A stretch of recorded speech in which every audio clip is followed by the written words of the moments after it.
This is a Santa Cruz Bigfoot, new Bigfoot footage from Santa Cruz. We have other stuff you should look at that's on a playlist that was from last year. This is the Bigfoot that belongs to the bowling tour here. Oh, because he looks like he's about to throw a bowling ball? Absolutely. Yeah, this looks kind of like a slender Bigfoot, but there's other shots in this where it doesn't. Maybe it's the angle we're looking at. This is akin to that Texas Bigfoot, if it's a slender Bigfoot. Now, Santa Cruz would definitely be a stop on a tour to see Bigfoot. It would absolutely be a stop on a tour. But also related to Bigfoot museums and stuff like that. Like Willow Creek would definitely be on the list. It's the whole stretch. Well, if you're going to Willow Creek, you got to make a stop in Santa Cruz. We got to put together like a road trip, places to absolutely go to. Should we make suggestions for people? Santa Cruz would be on the list, and also Willow Creek. But we got to fill in the gaps. Well, I mean, you could make a lot of stops along the way. People would have to get out, and they'd have to spend just for Bigfoot sightings, or just for historic. For both.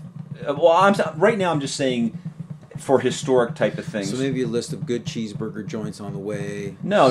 I mean like historic as far as Bigfoot museums, like the China Flats Museum in Willow Creek, and then this Bigfoot Project Those Discovery. Those are probably the only two Bigfoot museums in California. No, right? but anything like there's some towns that have a giant statue, like Ranchito has a Bigfoot statue, but just anything like that on the way to Willow Creek. I thought that was Ranchito, whatever, but along the way to Willow Creek, or even a little bit beyond that, where somebody that's into Bigfoot would want to stop off along the way. They might have restaurants that have, Bigfoot restaurant or whatever, because that is prime territory. Well, that's legendary territory. We had talked in the previous episode about Rick Dyer being in the news, but also Loren Coleman has been in the news. He did a book called Mothmen and Other Curious Encounters, where he talks about West Virginia's Mothman. There were some reports about a, quote, Mothman in the late 1960s. In the February 2014 Soldier of Fortune magazine, they had an article called UFO Mystery Solved. Mothmen were actually Green Beret. There's an author named Harold Hutchinson. He wrote an article about special forces that were near Point Pleasant, West Virginia,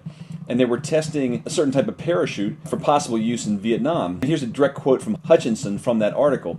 Many of the tests of that procedure occurred near Point Pleasant. The jumpers used paint that temporarily glowed in the dark to keep track of personnel. What the Green Berets making the jumps hadn't figured on was the fact that people on the ground could see it as well. This included the couple who made the report on November 15, 1966. The luminous paint worked so well in the tests, Special Forces troops used the paint in Southeast Asia. That would lead you to believe that whole story, all the writing, the books, and anything related to Mothmen was kind of BS. And there hasn't been a lot heard about it since, but it's just interesting because cryptozoologists like Rick Dyer and Loren Coleman are making the news.